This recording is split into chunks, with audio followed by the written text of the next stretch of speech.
Welcome back to another episode of Let's Play 1001 Games. I'm your host, Gaming Jay, and today the book saith we play Amplitude on the PlayStation 2. So we will. And actually, I think I have heard of Amplitude before. I believe, yes, harmonics. I believe, if I have my history right, it is the predecessor to Guitar Hero and Rock Band and all that. So I think it's a music sort of matching game. I think it has, it uses a controller, but I think it's similar, very similar to Rock Band. So the main difference between this and Rock Band, I believe, again, I haven't played this before, but I believe, well, one of the main differences is that you just press buttons on a controller. So it is interesting how, like, having the guitar peripheral qualitatively changed the music game, because these sort of music matching, rhythm games had existed for a long time. But I feel like Guitar Hero really brought it to the mainstream, whereas I feel like rhythm matching games were always a little niche before, like somebody who really liked Quake or really liked Mario or really liked Forza may not have cared one iota about matching, Not to say that everyone who plays every game cares about every other, but it's just sort of like, I'm playing this game right after playing the karaoke game SingStar. So release order, they're going to be weeks apart probably, but chronologically that's where I'm coming from here. And having just played a karaoke game, which again is not I'm just gonna say it's not a game. Karaoke is great, it's not a game, it's not a video game. So this is like one more step towards a video game, but still, I don't know, it's different. But anyway, I think Guitar Hero certainly fell in the category of game. Guitar Hero was very interesting because not that dissimilar from karaoke, but they found a way to really gamify it. Anyway, just looking from what you have to do in this game, I'm going to do awful. So let's go ahead and hop into it. Let's let the train wreck begin here. Oh, good, more songs. That SingStar video that I made, literally, it got copyright, not struck, but claimed. But I think it was like somewhere between 12 to 20 different studios claimed it. In the video, I said, what happens if you have multiple copyright songs? It turns out every single one will come after you. That SingStar video, I feel like it was like a carcass in the savannah and like a pack of lions descended on it. I don't know who's getting the income from that video, which truthfully, there's very little income from most of my videos. I know I'm a small channel, it is what it is. I don't lose any sleep over it, but there's some income. There's like pennies coming out of it. Those pennies are being torn to shreds by an army of lawyers from various different media conglomerates.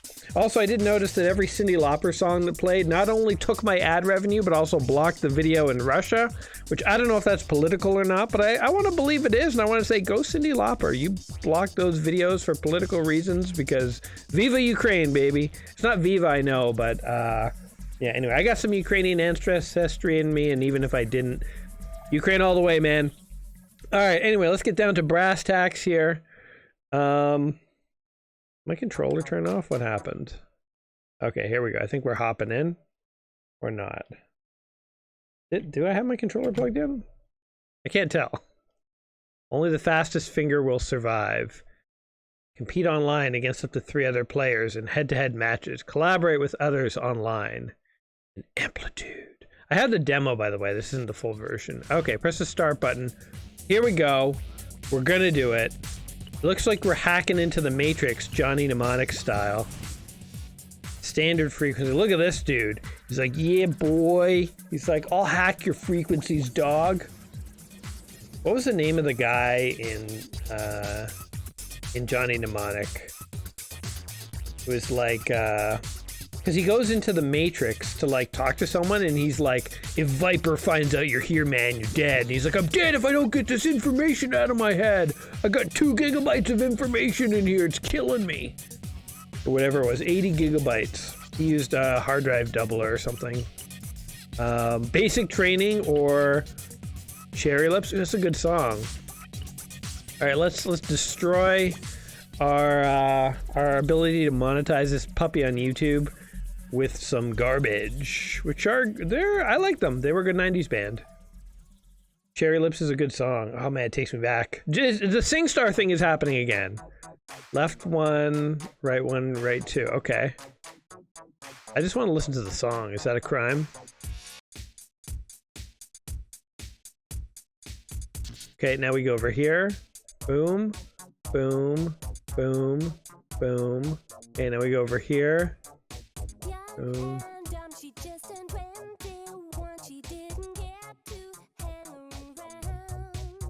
This is a good song. I like this. Oh. I just want to like get more tracks going so we can actually hear more of the song. I guess maybe if I play it really bad, not enough of the song will play, and then maybe I'll scoot through the like copyright censors. Oh yeah, here comes the guitar track though. Worth it. Take my money, YouTube. Guess it's not YouTube, it's like MGM Universal or whatever. But anyway, yeah, so it's basically a rock band. It's like the proto-rock band, Amplitude. I 100% get why this is in the 1001 Games book, because, you know, like, the predecessor to what would be Rock Band, even though it's not even Rock Band, it does make sense that it should, oops, shoot, be in the book. I'm screwing these up. Oh no, I lost the singing track because I messed too much up. There we go. I just want to go listen to the actual song. So this is also way more complicated than Rock Band, and I feel like they kind of like figured that out, and they dumbed Rock Band down a bit. Not like dumbed it down, but they simplified it. Because this is like too much. You have to like... There's so much you have to do to hear the whole song. But you definitely see like the DNA of Rock Band in here, you know? It's very interesting. Anyway, yeah, you know, one other thing I was thinking of before today, I guess when I saw I had to play Amplitude, I was like, ugh, another PS2 game. And like, I'm sorry, actually this game is not too bad. I'm not like hating my life like I did with SingStar. Well, I didn't hate my life, I just was like utterly perplexed by the game, quote unquote game. Anyway, I was kind of thinking like, I'm curious what you guys think about this. But I was looking at like all the games that I have to play that are coming up, and I'm like, man, like this 1001 thing has become more of a slog in the later years. And one game that's coming up that I get to play soon, I don't think it'll be out by the time this video comes out. If I release them out of order, forgive me. But one game that's coming up is Quake. And I saw that and I was like, ah, yeah, Quake. I guess I saved it for myself for like this later period of the quest. But I'm like, yes, Quake, you know, like a nice like 90s sort of DOS or like late Windows game. But you know what I mean? Like a more classic retro game. Because like, look at all the games we've been playing recently. It's like SingStar and like just tons of nonsense, you know, so much nonsense. And I was like, when did the book go off the rails? And I kind of realized like the way I parsed the book out, I definitely have retro games leading all the way up until the end, right? So like until we get, even in the last year, some of the last videos we play will be from the 80s and 90s. But definitely I sort of had more of those earlier in the series. And my thinking was, by the time we get to the end of the series, because this turned out to be like a 10-year quest, by the time we're in like the 9th and 10th, you know, year of doing this and the final games, the games I'm playing will be like PS3 games, but that'll be like 20 years old, so they'll feel retro. And boy, was I wrong. Boy, was I wrong. I should have evenly distributed things, because here's what I'm realizing. Wii games never feel sufficiently retro to me to feel fun. And like, it's sad to like write off a whole console. And I know it's like super popular and this may not be a popular opinion, but frankly, you know, like there's a handful of Wii games that I could say are like sort of good games in the sense of like they're games that I would want to play. There's a handful that I could see as like, I get why people like them and they're good party game stuff, but like I don't really enjoy playing them. And then there's a bunch of crap. And I'm not just talking about like the shovelware crap that like ended up in the stores and stuff. We'll do another song, by the way. But I mean some stuff that like is in the book is crap. It's just crap, right?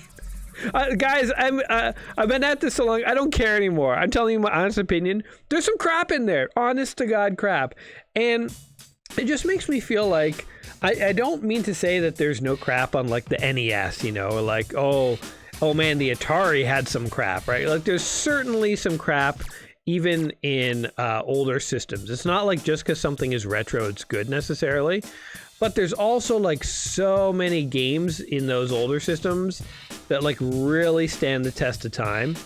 And we said this a long time ago. This song is a lot faster, and I do not know this one. Are there any lyrics in this one, I wonder?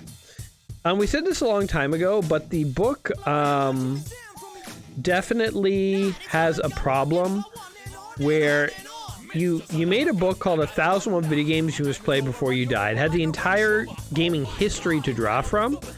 And over half of the games are from like the 2000s to the 2010s. And I'm sorry, but that's just not true. That's just not accurate. The game has way too many games from the PS3 and PS2 era and stuff. And again, I'm not saying that there weren't lots of good games on those systems, but if you think about the entire history of games that came before the PS2 and PS3, you know, like, they should have, maybe the PS2 and PS3 combined should have been like 20% of the book. You know what I mean? Because then you also got to think about like the Xbox 360. You got to think about PC. You got to think about Windows, DOS, Amiga. You got to think about NES, Super Nintendo, Sega Genesis, Mega System. You know, like not Mega System, Master System, like TurboGrafx 16. You know, like there are so many games out there. By the time the PS2 came along, I know the PS2 has like one of the biggest game libraries of all time, but there are more games not on the PS2 than ever came out for the PS2.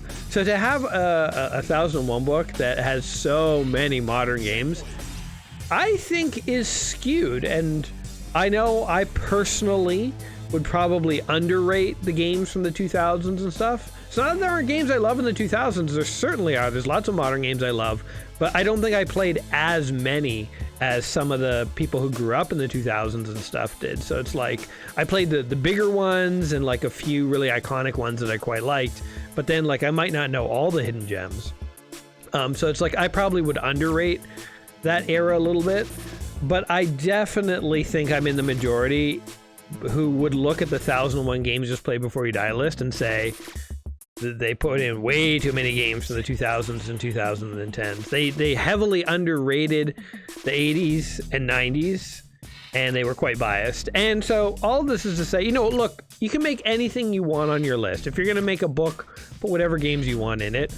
But I say all of this today, not to necessarily judge whether the book writers did the perfect job or not, but to just say, I think the reason that the 1001 Quest is feeling more of a slog these days, and more digging into like random crap, is because we kind of are.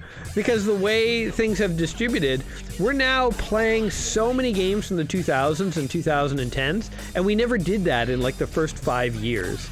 So here's my question to you guys, and this will help me know if I'm crazy or I'm onto something.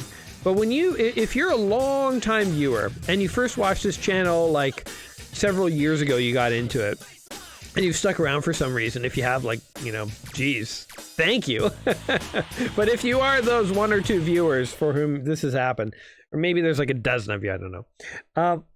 When you think about like what we used to play 5 years ago, I feel like there were a lot more like, ooh, this is a cool Amiga game. Ooh, this is a fun DOS game I never heard of. Oh, this game is not a very good Nintendo game, but it's still fun to play a Nintendo game. You know, like there's a lot more variety of like sort of retro-y games and different systems and stuff.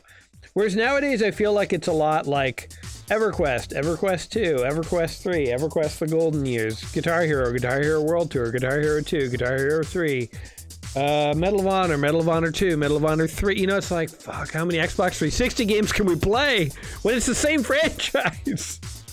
God damn you, book. What have you done to us? Do advanced training, let's do it.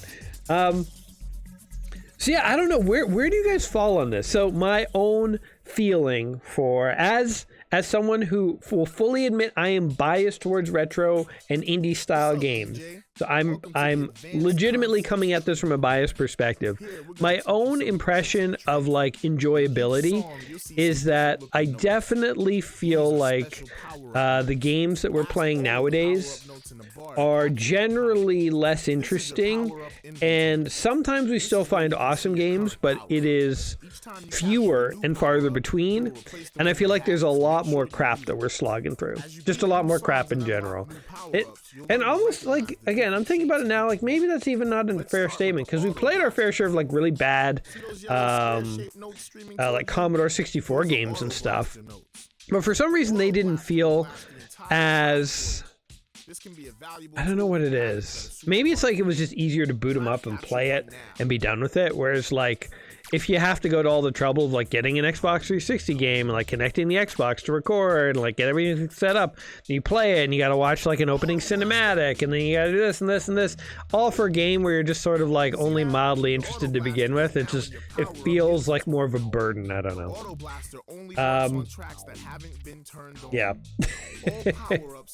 I mean, I used to balance this out with the Saturday afternoon gaming where like every weekend we would play some retro games, but the honest to God truth of it is I just don't have time to do that extra game a week right now with some of the other things I got going on, and so I'm kind of focusing on just 1001. But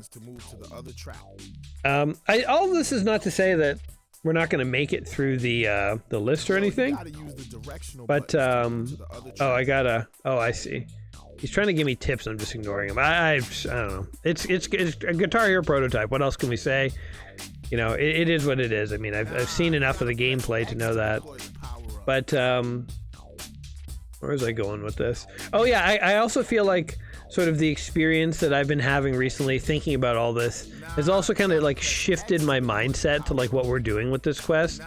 Because I feel like before, in the earlier days, I would really try and like see. Oh, X, there we go. I'd really try and explore and see like, you know, the good parts of games. But I feel like nowadays when we play a game that's sort of like, why are we playing this? I'm just much more like willing to like, you know, call it what it is. So it's like, I guess I have lower tolerance for nonsense now.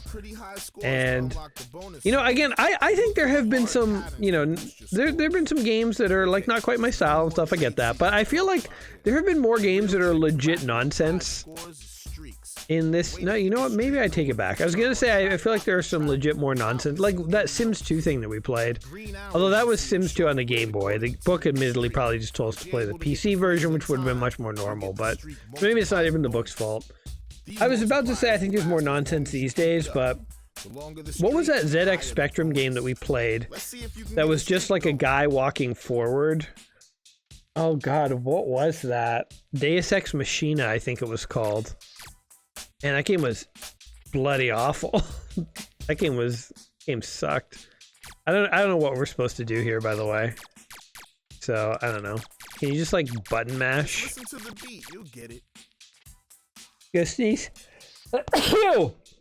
Okay. Anyway, you know, I didn't know you could press the buttons. Kind of makes it easier.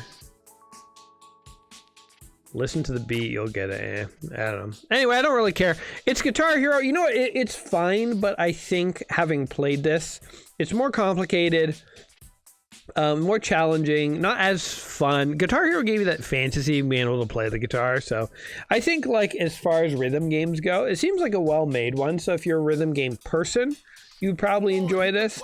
I think Guitar Hero had the broad appeal that this didn't have, but it was like this was a necessary stepping stone to Guitar Hero. So I think in the history of gaming, this feels sort of like a notable one because of what it gave rise to.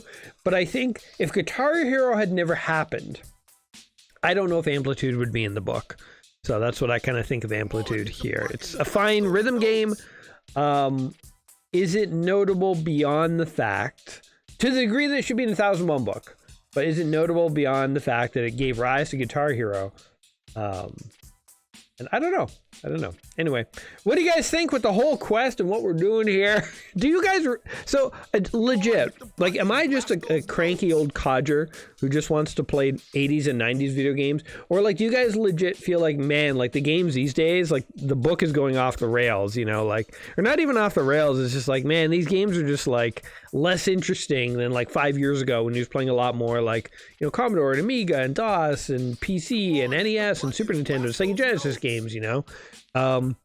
Or is it like, maybe you grew up in the later era and to you, like the Wii is a retro system and the PS3 is a retro system, and so you're loving this. I don't know. And then you can just listen to my my rants about, in my day we only had 8 bits and we loved every single one, and you had to beg Santa for blast processing and blah blah blah. Anyway, as you can see, I've sort of given up on this one. It's fine, but honestly, I'd rather play Guitar Hero. What do you guys think of Amplitude? Did you play it back in the day? I think I did have a friend who did play it back when I worked at Blockbuster. I seem to recall she liked it, and she showed it to me one day when I was at her house, and we did play it, and I think I thought the same thing, where I'm like, yeah, it's fine, but like I don't care too much about the rhythm matching stuff, but she was much better at it, and she kind of liked that game, so it's like, she liked it. It was sort of like a Tetris game to her, and that's fine, so... But she's the only one I ever know who ever talked about it. And then I only know about it now because of Guitar Hero. But yeah. So anyway, what do you guys think of this game? Did you play it back in the day? Did you love it? Do you still love it? Do you still play it? Let me know in the comments down below. And as always, whatever you think of the game, hopefully you did have fun here today. If you did, like the video, subscribe, come back for some reason, and we will see you in another Xbox 360, PS3, PS2, Wii game. Because that's my life now. That's my life. Oh, I just gotta come to terms with it.